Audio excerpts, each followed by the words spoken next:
Don Carpenter on News Talk 1270 KIML.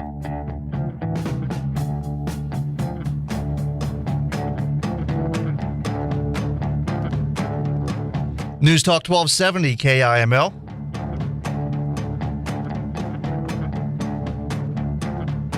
Don Carpenter Show.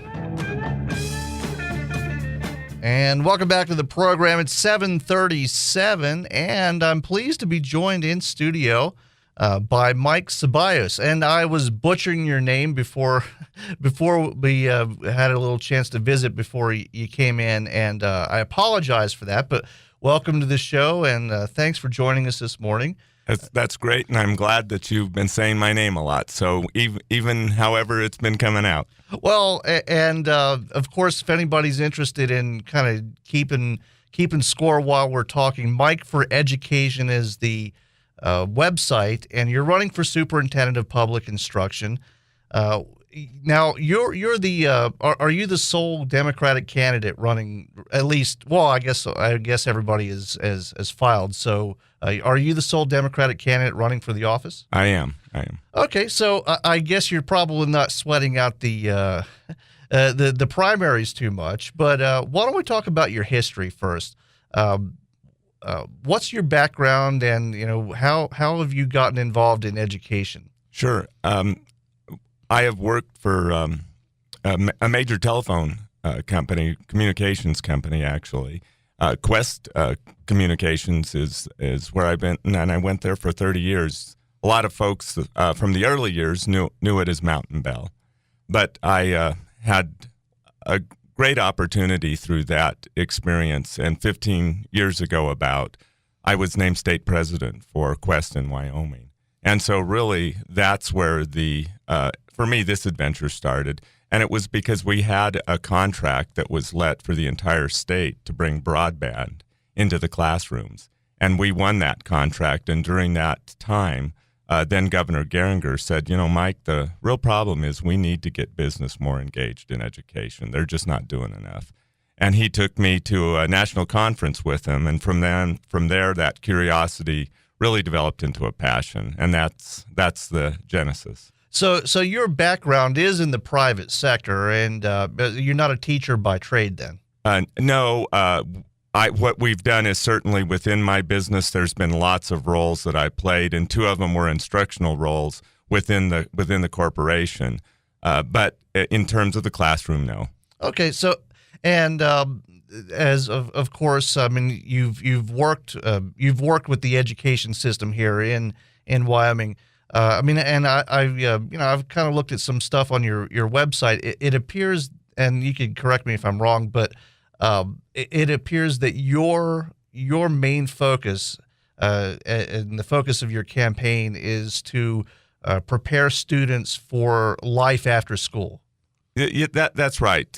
What I have done, and there's been several iterations of learning more about it and really developing appreciation, but I've been involved with a Hathaway program. Before we got into all of the Common Core discussion, we really had Wyoming Standards. I was on the advisory board for there. I've worked with National Teacher Certification. So there's been this growth. But 3 years ago, after I retired, I started a doctorate at the College of Education. It's a doctorate in education leadership. And what I've really started to try to confirm, as you do in all those theses, is how do you help students to be successful? And that's really where you look at it. There's certainly the single most important factor are teachers, but in terms of categories, home environment, and the skills and knowledge that a student brings are the long poles in the tent. Okay, and if you mentioned Common Core stuff, and we'll kind of get to that in a second. But if you were to sum up your entire philosophy of what education would be all about, and of course, as Superintendent of Public Education, you're the or public instruction, you're basically the figurehead for the entire education system of the state. And I came from back east where we didn't have this office. I mean, it's an elected position. So when you're asking the voters to to vote for you, you're asking them to sign on to your vision of what education would be like. What do you think that should be for Wyoming? Well, and when you really look at the superintendent of public instruction, there is a little bit of difference, and I think these last few years have helped highlight that. The fact of the matter is that you're not a classroom teacher. What you're trying to do is to represent the perspectives of our school districts, of the school boards in those districts, the teachers in those districts, and really you're trying to bring that all together. So you're working with the legislature that, again, if you think about it, the superintendent is in the executive branch, and the legislature really is the one that's funding it and approving the policies that in some case you're working under. So you're working to bring together all these groups, and it's really a leadership position of how can you bring a vast number of opinions together, and then work with the governor and work with the school districts, work with the State Board of Education and work with the teachers, work with the legislature and work with the parents. So you would say that your private sector management experience would be a plus in this situation? Oh, absolutely. If you look at some of the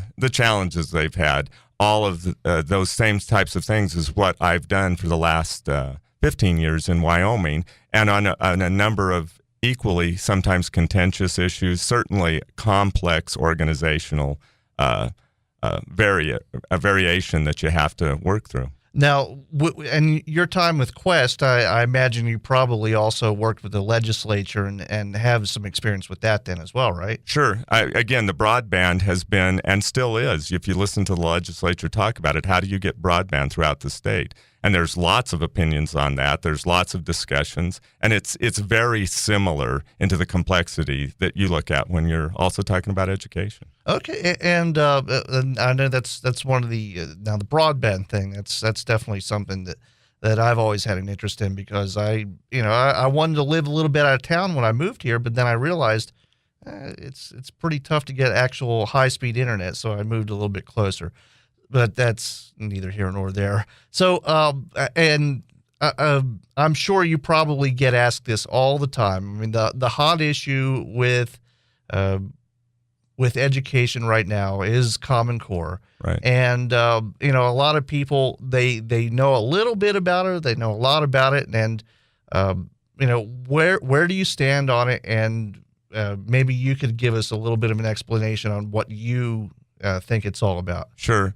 Yeah, and what I've got a lot of feedback on is that all of the candidates aren't being direct enough. So at the risk of some saying initially, I'm not going to like this, I think that we've adopted two sets that have been termed the Common Core. And one's about language arts, which is reading and writing, and the other is about math.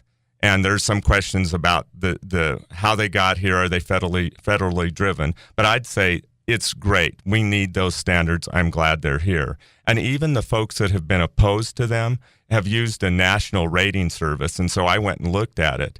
And our old standards were a D and an F. These two new standards were judged to be an A and a B. And if I could have a chance to get my student from a D and an F to an A and a B, I'm telling you, I'm going to take that one every time. But now if we go back and really look at the Common Core, there really are what people call the Common Core. I think there's really three pieces of it, and one's a standard. And we've had those standards forever. It really says what should a high school student know when they graduate, what skills and knowledge do they have. And so the law requires that we have that. Wyoming statutes and rules are in place to do that, and I agree with that. I think that's a good thing. Okay, and I think one of the problems a lot of people have, and maybe you could kind of address this, is politicization, or a politicization of the material. I think, and I haven't heard a single candidate saying that we shouldn't have some kind of standards, but and a lot of this, I mean, you have to take some things you see on the internet with a grain of salt, but you see material that is brought forth as Common Core material, and it sometimes it's a little bit we'll just say unorthodox, to say the least. I mean, some strange math problems and language arts, language arts tests that have questionable material. I mean, have you heard any concerns about that kind of part of the program? No, and absolutely. You hear about pieces where we've got this. And if you really look at the standards, the way that it has been talked about with these national ones, Wyoming can still be within all of the parameters and deviate 20% on the service. We can increase any standards, and that's completely fine. So that second part of this real question is how do we then determine, are the standards that are presented to us as citizens appropriate for us? And really, again, state law shows there's 4 different ways for us to input on those standards when they're being developed in the team, twice through reviews with the State Board of Education, and then the final when the governor makes them official rules. And I think really that's what is at the heart of this. Are people being listened to enough? Are we engaging them? I know they've been invited, but again, from a business perspective, it's kind of advertising. How do you get out and really make sure folks talk about it? And the reason that it's important is because if we can't answer to our students when they come to us and say, why am I learning this? Why is it important? If we can't establish that it's relevant to them, then we're going to have a problem. And that's why we need to be having those conversations in communities. So, and I guess it's just a matter of getting the word out about why these particular lessons are being used. And I mean, the math ones, of course, I was never good at math anyway, but the math ones always seem kind of a long way around. But I imagine there is some kind of system behind it that I just don't quite get. Well, and really what's good about that, because that's the third issue, is the standard really is what do we want to see the students know at the end of this? And then the process of approving that. But the third piece is then how is it implemented? And the great news about that, again, is that the Wyoming law really dictates that happens at a school board level, at a local level. And so those are the folks that really determine what are going to be those lessons. How do we want to do it? What books are we going to use? What materials are we going to use? And what freedoms do their teachers have to do it? And this is a place where we really need to engage communities because, frankly, our lowest level of participation is in school board elections. So I guess the bottom line is, as long as you get to that level, how you get there will be left up to the local school boards. Absolutely, and that's always how it's been. Okay, and looks like we might have a question. I have a question about another set of standards here in a second, but we'll go to the phones. News Talk 1270, you're on the air. Hi, this is Scott. I had a question for the gentleman. Yeah, hi. Hey, Scott. I guess when it comes to, we're talking about these standards, Common Core state standards, and I guess I'm a little confused here. I mean, you talked about how there's a deviation, and it's not 20%, it's 15%. But that's 15% that we can go above and beyond. Unfortunately, with these Common Core state standards, is you can't amend or change these standards. You have to accept them as is. And the other part of that is our state has been coerced into actually adopting these standards. This goes back to our recession and race to the top funding, and the Obama administration went ahead and basically blackmailed states, saying, listen, you won't get any of this race to the top funding unless you adopt Common Core. Same thing goes with a No Child Left Behind waiver. You can't get a No Child Left Behind waiver unless you adopt these Common Core state standards. And again, these are standards that we cannot change. We can't amend the language in them, and really it takes away from local control. And the point is to drive curriculum because we're left with fewer options, the school districts. So there's a lot more to this issue that meets the eye. And I don't know, I guess really the question is, I mean, are you aware of that? Are you aware of that those standards, we can't change those, and that we got these through coercion, basically, from the federal government? And again, yes, I'm aware. I'm on a board. It's a research and education laboratory, and so in fact, I went back and asked this question that you just talked about. We can increase all of the standards as high as we want, 100%. So it's not a ceiling, it's a floor. So that's 100%. The 15% is what I heard, and I asked that question again, and they actually said no. Now it's 20%. But the real point is that Wyoming law says we're the ones that choose it. We don't have to accept anything, and I think that's where we have to just start pushing back. If we don't think this is right, then we ought not be doing that. And if the federal government comes back and says we don't like that, then we're going to have to say, but that's what we're doing. And is there going to be some arguments about that? Absolutely. But that's what we have to do. We have to step up that it's our right to choose. So as Superintendent of Public Instruction, you would stand up for the Wyoming statute above what the federal Department of Education would say. Yeah, I think you absolutely have to challenge that. And others can say, well, that sounds great.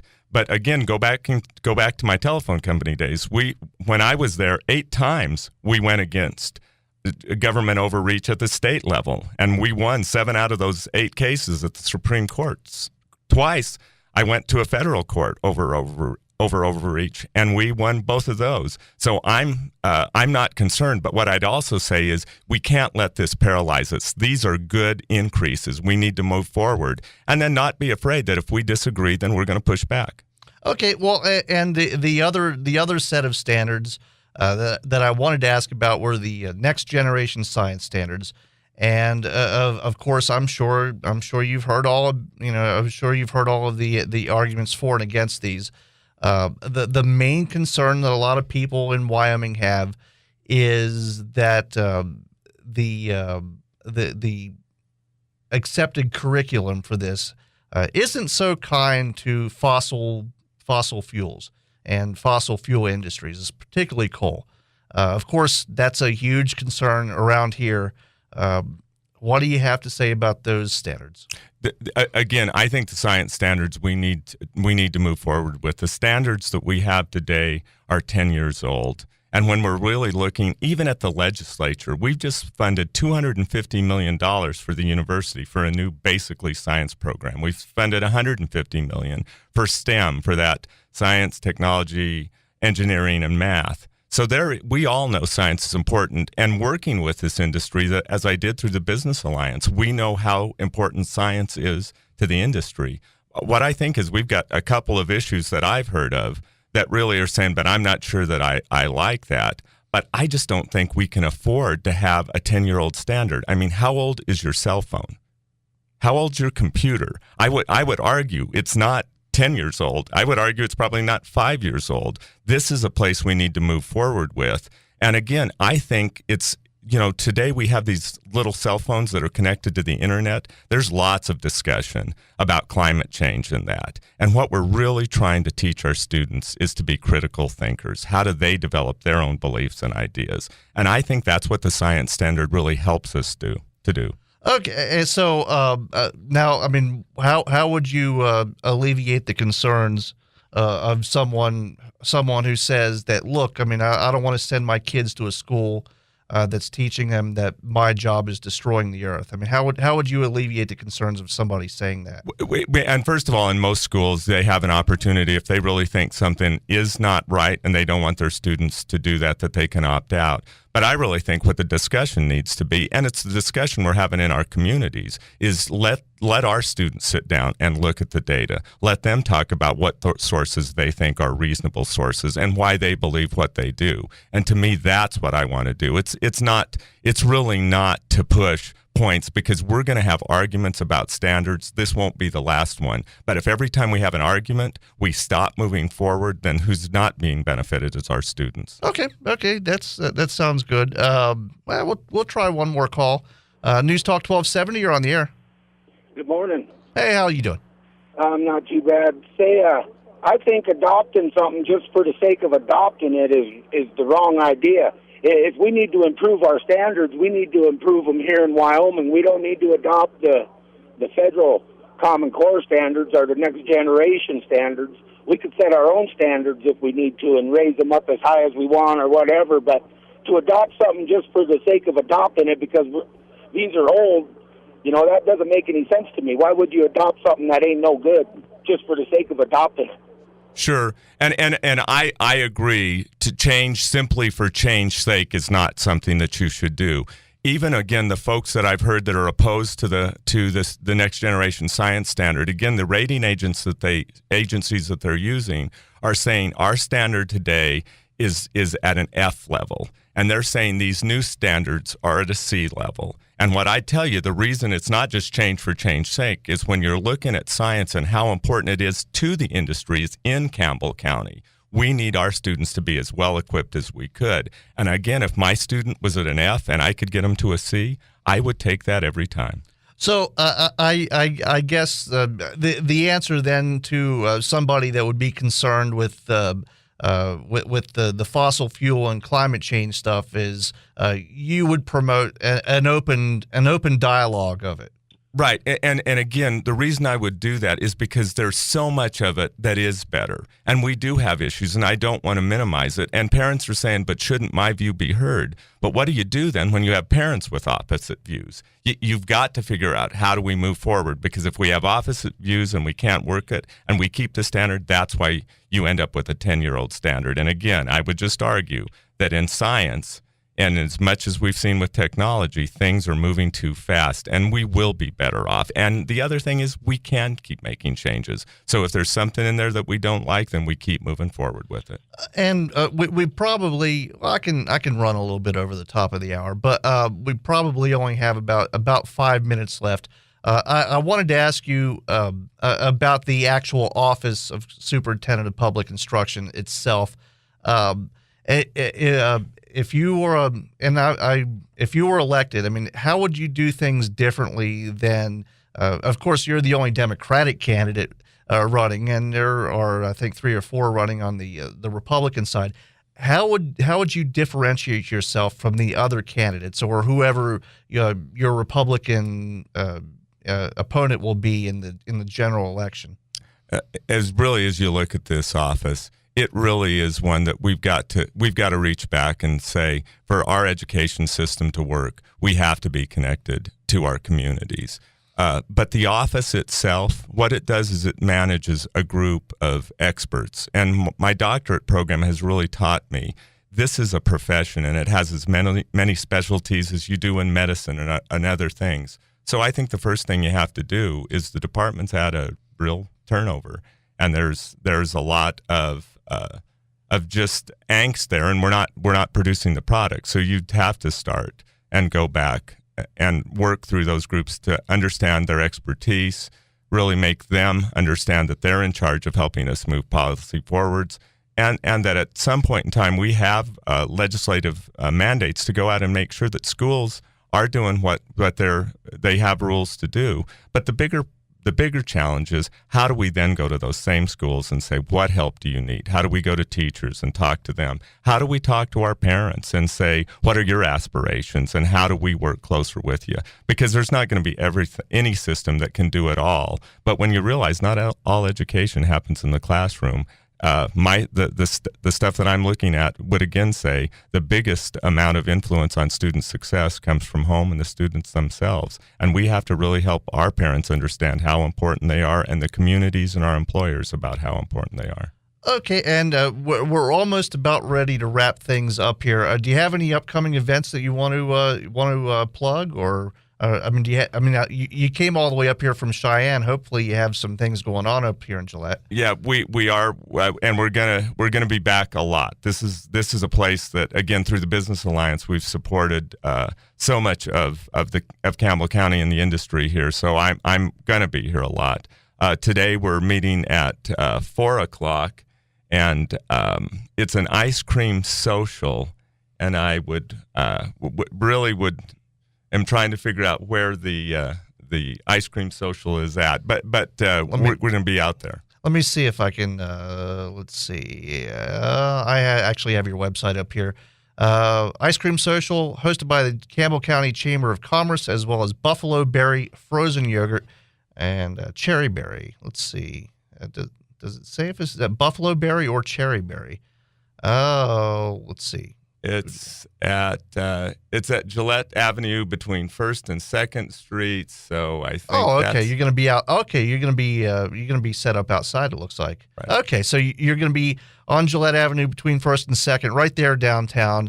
Stop by, and I'm sure if anybody has any more questions, I'm sure you'll probably get a lot of people asking about that Common Core stuff. Absolutely, and I'm really glad to talk about it because we do need to engage our public. Okay, and again, Mike Ceballos, Superintendent of Public Instruction candidate.